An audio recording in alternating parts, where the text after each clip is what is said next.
Hey, this is 08EJ879 coming to talk to you about knives today. I haven't done a video in a while, been busy. Watching the oil spill on TV and watching global tensions mount. It's all almost too much. Well, I wanted to talk about a couple of different kinds of knives, my favorite kinds of knives. By day, I'm a meat cutter. I butcher animals for food, and I own a lot of my own equipment. And I also was a knife aficionado long before I was ever behind the meat counter. To start out, I suppose some of my more favorite pocket knives that I have are just, I got this one here, rather, at a martial arts store, rather. This is made by a company called M-Tech. They take popular knife designs and even popular knives from other companies and put their name on it and sell it at a lower price. For instance, if Smith & Wesson knives had an overstock, and M-Tech bought it, they just paint their name on the knife and sell it at a lower price. And that's what this is. I have no idea what company originally made this particular style of blade first, but I do like it a lot. And it looks quite a bit like my actual .357 Magnum, so it goes well with my gun, which I won't be bringing up in this video to show off.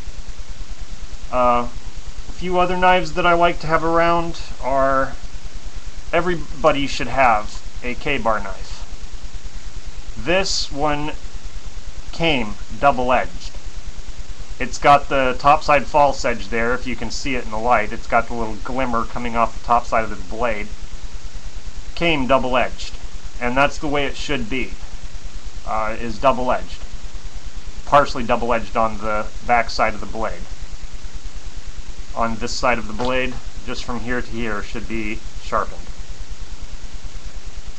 And I've used this knife to cut down a 4-inch cross-sectional diameter tree.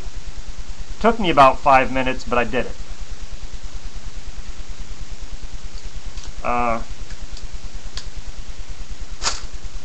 Then you have your Leatherman Wave. This is, I believe, what you might call the first generation of them.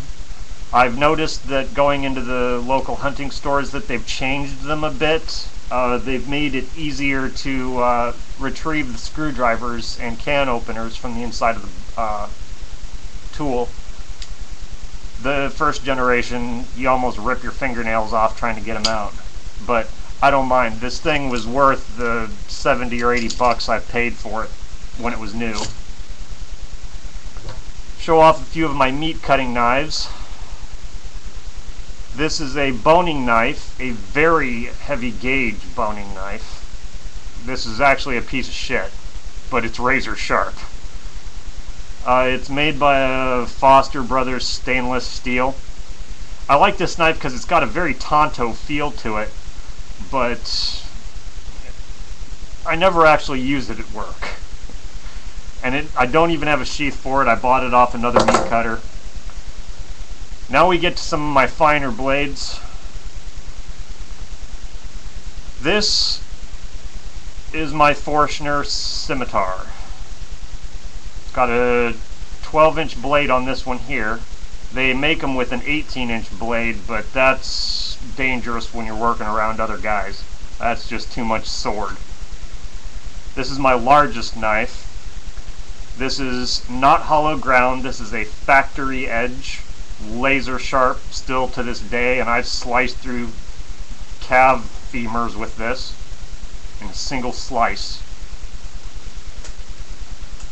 I've got another couple of knives here, but I don't have them in front of me. Pause.